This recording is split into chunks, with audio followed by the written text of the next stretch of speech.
ఏదో చేశారు అక్కడ, పని తెగింది అంటే వేలు కత్తి మీద పడింది అన్నాడు ఆయన. కత్తి ఎందుకు పడుతుంది అయ్యా, జడ పదార్థం కదా, అది ఎందుకు పడుతుంది, వేలే కత్తి మీద పడింది అంచేది ఆ పొరపాటు నాదే కదా, ఎందుకు పడిందో. మరి అక్కడ కత్తిపీట పెట్టారు అడ్డంగా, పెట్టిన వాళ్ళ తప్పు కాదా అంటే నువ్వు చూసుకోవచ్చుగా. వాళ్ళు పెట్టిన వాళ్ళు ఎవరు వేలో తెగాలి, కాలు తెగాలి, పడాలి అని పెట్టారు కదమ్మా. ఎవరు ఎంత కక్షలు ఉన్నా అలా చేయరు కదా. ఏదో కూరలు తిరిగారు, మర్చిపోయారు అంతే కదా. దాన్ని మనం చూసుకోకుండా వెళ్ళిపోయాం. అంచేత కాలు తెగింది కత్తిపీట వల్ల అంటే కాలు తప్పేనండి, కాలు ఉన్న మనిషి తప్పే, కత్తిపీట తప్పు కాదు. వాళ్ళు ఇంకో మళ్ళీ వచ్చేదో తరుగుదామని అనుకోవచ్చు, అందుకని కత్తిపీట అక్కడ పెట్టారు. మనం ఆరోపణ ఎలా చేస్తామంటే వెంటనే కత్తిపీట ఇక్కడ అడ్డంగా పెట్టేస్తారు. ఎన్నిసార్లు చెప్పినా సరే, ఎన్నిసార్లు చెప్పాలా, ఒక్కసారే చెప్పారు. ఇదోటి అంటాం బాగా మనం ఇక్కడ. అంచేది పెట్టేవాళ్ళు కత్తిపీట అడ్డంగా లేకుండా ఆ 10 నిమిషాల్లో కూడా పక్కనే పెట్టాలి. అక్కడ అడ్డంగా పెడితే ఇబ్బందే కదా. ఒకవేళ ఎవరిదైనా తగిలితే మనం చూసుకోపోవడం వల్ల తగిలింది, ఇంట్లోనైనా చూసుకుంటూ నడవాల్సిందే కదా.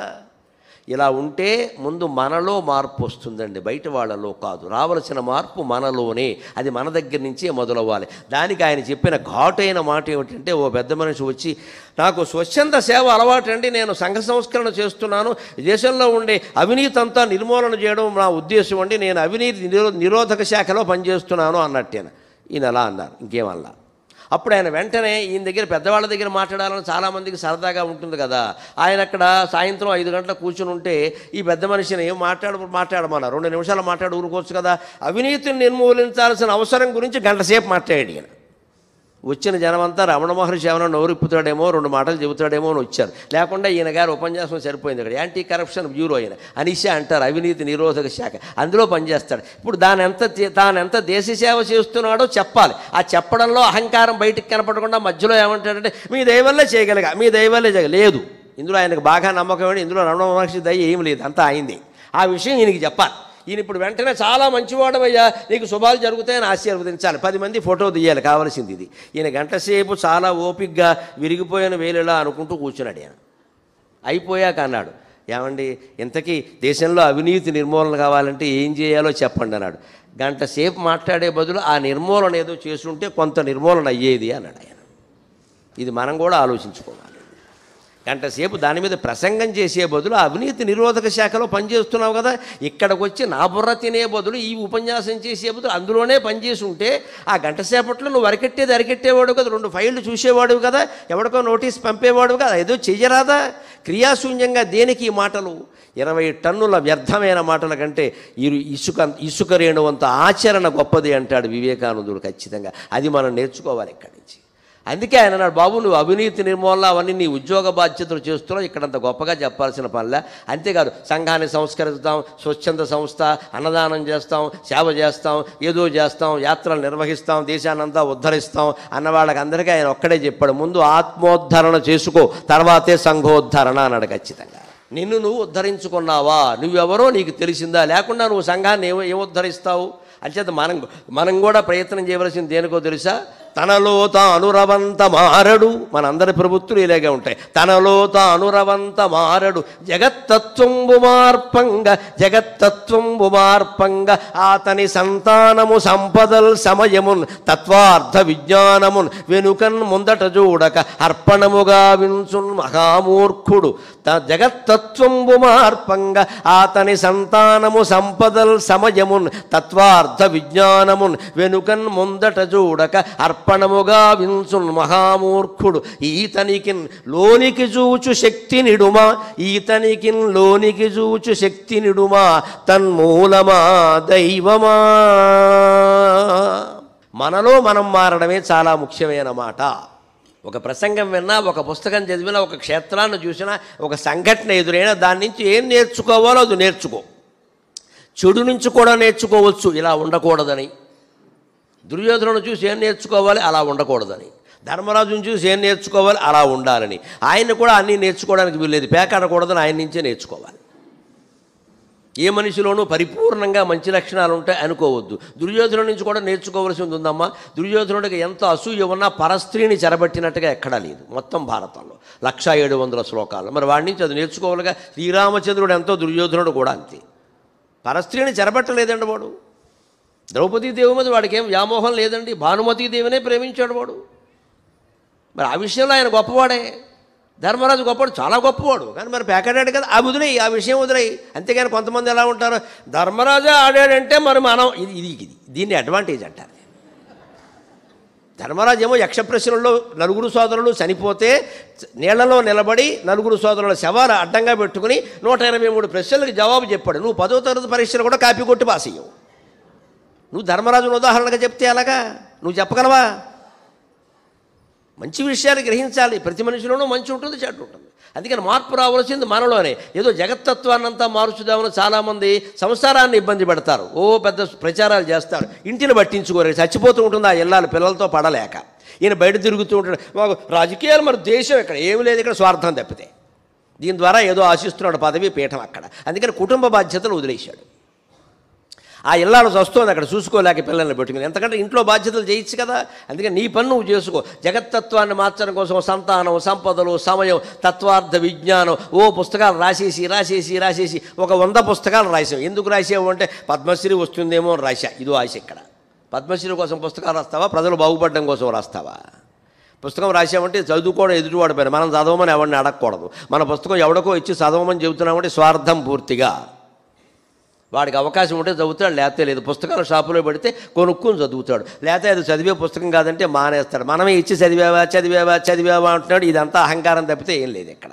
అంచేత నువ్వు ఏ పుస్తకాలు రాయొద్దు, ఏ సంఘ సంస్కరణ చేయొద్దు. నేనెవరు ఆలోచించు అని చెబుతున్నాడు. చివరిగా ఒక్క మాట చెప్పుకుని సెలవు తీసుకుందాం మనం. రమణ మహర్షి అంటే మౌనం. అంతిమంగా ఆయన అడిగారు భక్తులు, ఈయన సర్వసిద్ధాంత సారం ఏమిటో చెప్పండి అని అడిగారు. ఒక్క మాటలో చెప్పచ్చేయ, ఇన్ని మాటలు అవసరం లేదు. మౌనం, 2 అక్షరాల మాటే, ఇంతకంటే ఏం లేదు ఇక్కడ. మౌనం. అలా ఉండలేకపోతున్నాం కదండి అన్నారు. దానికి కూడా మార్గం చెప్పాడు. విద్యుత్తు తీగలో ప్రవహిస్తూ ఉంటుంది, బల్బు ఎప్పుడు వెలుగుతుంది అన్నాడు. ఆ మహర్షికి ఎంత సాంకేతిక పరిజ్ఞానం ఉందో. 1950లో పరమపదించిన పెద్ద మనిషి. అప్పటికి విద్యుత్తు భారతదేశంలో ఎన్ని గ్రామాల్లో లేకుండా ఉంది? దేశంలో ఎక్కడుంది అసలు కరెంటు? మా మటుకు మా ఊళ్ళో మాకు డిగ్రీ అయిపోయాక 77 సంవత్సరంలో విద్యుత్ వచ్చింది. కానీ ఆయన ఉదాహరణ అప్పటికే కొన్ని గ్రామాల్లో కొన్ని చోట్ల ఉంది కదా, దాని నుంచి గ్రహించారు వెంటనే. సూక్ష్మబుద్ధి అంటే ఇది. విద్యుత్తు తీగలో ప్రవహిస్తూ ఉంటుంది కదా, బల్బు ఎలా వెలిగిందయ్యా అన్నాడు. అంటే ఏం చేస్తున్నాడు, ఈ తీగలో ప్రవహించే విద్యుత్తుకు ఆటంకం కలిగించారు, అంతే కదా. అక్కడి నుంచి ఫేస్ అన్నారు, ఏదో డబుల్ ఫేస్ అన్నారు, న్యూట్రల్ అన్నారు, ఫేస్ అన్నారు, లాగారు వైర్లు. అక్కడ దాన్ని ఎక్కడో పెరగలో పెట్టారు, అక్కడ బల్బు పెట్టారు, అందులో ఫిలమెంట్ కూడా పెట్టారు, అప్పుడు వెలిగింది. అంటే నిరంతరం ప్రవహించే విద్యుత్తుకి ఆటంకం కలగబట్టే బల్బు వెలిగింది కదా. నిరంతరం ప్రవహించే మౌనానికి ఆటంకమే మాట్లాడడం అని చెప్పాడు ఆయన. అంచేత నీ మాట విద్యుత్తులో వెలగగలిగితే మాట్లాడు. ఇది ఇంతమందిని మారుస్తుందంటే, ఇంతమందిని చైతన్యవంతులు చేస్తుందంటే మాట్లాడు. సొల్లు కబులు చెప్పద్దు, ఊరికే అనవసర పుస్తకాలు రాయొద్దు, రాసిందే రాసేస్తున్నారు. నాకు ఇప్పటికీ చివరి మాటగా ముగిస్తూ చెబుతున్న ఆశ్చర్యం ఏమిటంటే, రమణ మహర్షి విషయంలో చాలా తక్కువ మాట్లాడాడు ఆయన, చాలా తక్కువ.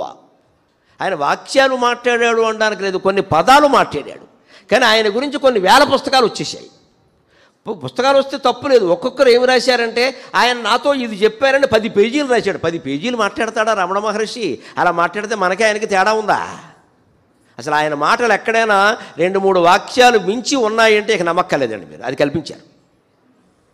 అందుకే నేను ఇంకో మాట మొహమాటం లేకుండా చెబుతున్నాను. రమణ మహర్షికి సంబంధించిన పుస్తకాల్లో కూడా రమణాశ్రమం వారు ప్రామాణికంగా అచ్చు వేసినవి చదవండి, అన్నీ అక్కర్లేదు. ప్రామాణికంగా అచ్చు వేశారు, వారు చూస్తారు, ఇక్కడ వారు తెలుసు. 10 తరాలుగా ఇక్కడ యాజమాన్యం ఉంది, వారంతా చదువుకున్న వాళ్ళే, విద్వాంసులు, పైన గ్రంథాలయం ఉంది, అవి చదవండి, లేనివి అనవసరం. అంచేది విద్యుత్తుకి ఆటంకం కలిగితే బల్బు వెలిగినట్టే మౌనం అనే ప్రవాహానికి ఆటంకం కలిగితేనే మాట వస్తుందని ఇంకో మాట చెప్పారు. మౌనం అంటే ఏమిటండి అంటే, మాట్లాడకపోవడం మౌనం కాదు. మనం అంతా అదే చెబుతాం, మాట్లాడకుండా ఉంటే మౌనమే కదా. ఆయన అలా చెప్పాలా, మాట్లాడకపోవడం మౌనం కాదు, మాట్లాడాలని అనిపించకపోవడం మౌనం అని చెప్పాడు ఆయన. నీలో అనిపిస్తోంది అంటే నువ్వు మాట్లాడుతున్నట్టే లెక్క. మనలో మనమైనా మాట్లాడుకుంటాంగా, ఆలోచన తిరుగుతూ ఉంటుందిగా, అంటే మనం మౌనంగా ఎక్కడున్నాం? అన్నం తింటూ స్నానం చేస్తూ కూడా మనలో ఆలోచిస్తున్నట్టు మాట్లాడుకుంటున్నాం మనం ఇక్కడ. పైగా అదేదో అవసరమైతే బయటికి మాట్లాడడం మంచిది, లోపల ఆపేయడం మంచిది. అందుకే శంకరాచార్య స్నానం చేస్తున్న బ్రాహ్మణుడు ఒక ఆయన వ్యాకరణం చదువుతుంటే, దేనికయా భజ గోవిందం భజ గోవిందం గోవిందం భజ మూఢమతే సంప్రాప్తే సన్నిహితే కాలే నహి నహి రక్షతి డుక్రీకరణే భజ గోవిందం భజ గోవిందం గోవిందం భజ మూఢమతే. స్నానం చేసేటప్పుడు కూడా ఎందుకయ్యా ఈ వ్యాకరణ డుక్రీకరణ డుధాయి ధారణే అంటూ ఈ సబ్జెక్టు పరీక్షల భాష అయిన వెళ్ళేవాళ్ళలాగా భగవంతుడు స్మరించు భగవంతుడు స్మరించాడు. అందుకని మనకు రోజులో ఎన్ని పనుల్లో భగవంతుడు స్మరించవచ్చు గమనించండి. అన్నం తింటూ స్మరించవచ్చు, స్నానం చేస్తూ స్మరించవచ్చు, బట్టలు ఆరేస్తూ స్మరించవచ్చు, ఆరేసిన బట్టలు మడతెట్టుకుంటూ స్మరించవచ్చు, ఇల్లు ఊడుస్తూ స్మరించవచ్చు, నీళ్ల గది సహా అన్నీ శుభ్రం చేస్తూ స్మరించవచ్చు. అప్పుడు అవన్నీ దేవాలయంలో చేసిన సేవలు అవుతాయి, దేవాలయంలో చేసిన సేవలు అవుతాయి, మీ ఇంట్లో చేసిన సేవలు కావు.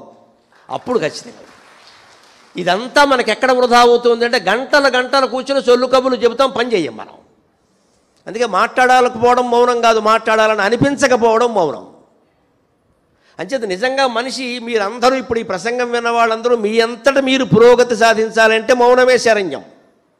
నేను మాట్లాడిన మాటలు కూడా ఇప్పటితో ఆపేసి మౌనంగా ఉండమే శరణ్యం. అందుకని ఆయన మాటగా ఒక్క చివరి మాట చెప్పి నేను సెలవు తీసుకుంటా. నిద్దపు మోక్షముంగనగ నిశ్చల మౌనము కండు చాలు, నిద్దపు మోక్షముంగనగ నిశ్చల మౌనము కండు చాలు, ఈ శుద్ధులు శాస్త్రములు తిరువు చూపునుగా అని ఫలమ్మునిచ్చున, ఈ శుద్ధులు శాస్త్రములు తిరువు చూపునుగా అని ఫలమ్మునిచ్చున, అద్దములోని బింబం అద్దములోని బింబపు సహాయత బొట్టును పెట్టుకొందువో, అద్దములోని బింబపు సహాయత బొట్టును పెట్టుకొందువో, అద్దములోని బింబమునకు అందముగా తిలకమ్ము దిద్దెదో. అద్దం చూసి బొట్టు పెట్టుకుంటాం, దేనికి బొట్టు పెడతామండి? అద్దానికా? మన మొహానికి. మనకు బాగా అలవాటు ఏమంటే పుస్తకాలకు పూజ చేయడం, అది మానేయండి. ఇది భగవద్గీత అండి, పూజామందిరంలో పెట్టచ్చా అండి? ఎక్కడే పెట్టచ్చు. ఎక్కడ పెట్టడం ఎందుకమ్మా? చదవండి ముందు. పెట్టడం ఏంటి? పుస్తకాలు పెట్టడం ఏంటి? దీనికి పసుపు రాయి ఇచ్చాడు, ఆముదం రాయి ఇంకా బాగుంటుంది. ఇది 3 పుస్తకాలు ఉండాలంటే ఎన్ని ఉంటే ఏమిటమ్మా నువ్వు చదవనప్పుడు? అసలు పుస్తకం అంటే చదవాలి, అన్నం అంటే తినాలి. ఇదేమిటిది?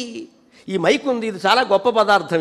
దీనికి నేను నమస్కారం చేయాలి, ఎందుకంటే 3 రోజులు బట్టి నా ఉపన్యాసాన్ని మీకు అందించింది. అంటే దీనికి ఇలా గౌరవించి ఊరికి దాన్ని ముట్టుకోకుండా ఉంటే చాలు. అందుకని ఈ నీళ్లు తీసి దేని మీద పోసి అభిషేకం చేస్తే నమ సోమాయచ రుద్రాయచ ఇక పనిచేది. అది మనం ఈ పిచ్చి మానేయాలి. పుస్తకాలకు పూజ చేయడం, పుస్తకాలకు పసుపు రేయడం, కుంకుమ బొట్లెట్టడం, దారాల కట్ట, ఇవన్నీ మానేయండి. పుస్తకం ఉన్నది చదవడానికి, దానికి ముహూర్తం ఉండదు, వెంటనే చదవండి. అద్దంలో మనం చూసుకుంటాం బొట్టెట్టుకునేటప్పుడు దేనికి? మన మొహానికి బొట్టెట్టుకోవడానికి. కానీ అద్దానికి పెడతావా? అద్దములోని బింబపు సహాయత బొట్టును పెట్టుకొందువో, అద్దములోని బింబమునకు అందముగా తినకమ్ము దిద్దుదో అన్నాను సాగర ఘోష పద్యంలోనే, రమణ మహర్షి బోధనే. అలాగే ఖచ్చితంగా మౌనం ఉంటేనే మనం ఏమిటో మనకి తెలుస్తుంది. నిద్దపు మోక్షమును గనక నిశ్చల మౌనము కండు చాలు. మాట్లాడుతున్నంతకాలం మనం ఎవరో మనకి తెలియదండి. ఎందుకంటే మనం వ్యక్తమైపోతున్నాం, బయటకు వచ్చేస్తున్నాం, ఏవో రకరకాల రాగద్వేషాలన్నీ వచ్చేసే, ఎప్పటికీ తెలిసే అవకాశం లేదు. ఆ మాటలన్నీ మానేసి పడుకును కానీ కూర్చున్న కానీ ఓ మూల కూర్చుని కానీ ధ్యానంలోకి పెడితే నేను అనేదాన్ని చూడగలిగితే మనం ఏమిటో మనకి తెలుస్తుంది. నిద్దపు మోక్షమును గనక నిశ్చలమౌనం ఒకండు చాలు, ఈ శుద్ధులు శాస్త్రములు తెరువు చూపును కానీ ఫలమ్మునిచ్చిన. మా వంటి వాళ్ళు ఎన్ని ప్రవచనాలు చెప్పినా, ఎవరు ఎన్ని పుస్తకాలు రాసినా అవి మార్గాన్ని చూపిస్తాయి, అంతేగాని నేను తీసుకెళ్ళవు అక్కడికి. అక్కడ కూర్చోబెట్టావు, ఫలితాన్ని నెయ్యవు. మనం చిన్నపిల్లాడికి తల్లి దాయి దాయి దాయి దాయి చందమామరావే నెల చూపిస్తుంటే ఆ చిన్నపిల్లాడు చందమామ కేసు చూడాలి కానీ వేలు కేసు చూస్తే ఎలాగమ్మా? వేలు కేసు చూస్తే చందమామ కనిపిస్తుందా? మనం అలాగే చేస్తాం సాధారణంగా. గురువుల మీద ఆధారపడి మాకన్నీ మా గురువు గారే, మా అమ్మాయి పెళ్లి కూడా ఆయనే చేశారు. నీ కూతురు పెళ్లి చేస్తే వాడు సన్యాసి ఎలా అవుతాడు నాకు అర్థం కావట్లా. పెళ్ళిళ్ళకి పేరెంటాలకి దూరంగా ఉండేవాడు కదా సన్యాసి. వారు మన ఇంటికి వచ్చి పెళ్లి చేయడం ఏమిటండి? మనం ముంచేస్తున్నాం, మనం మునిగిపోయి వారిని కూడా ముంచేస్తున్నాం. ఇక్కడ ఈ అజ్ఞానం మానేయాలి. గురువుల వెనకాల పీఠాల వెనకాల తిరక్కండి, మీ అంతటా మీరే ధ్యానం చేయండి, మీ అంతటా మీరెవరో తెలుసుకోండి. అలా తెలుసుకోవడానికి నా ప్రవచనం ఏమాత్రం ఉపయోగపడినా నేను ధన్యుణ్ణి. నాకు ఈ 4 మాటలు నేర్పిన మా అమ్మ ధన్యురాలు. స్వస్తి ప్రజా.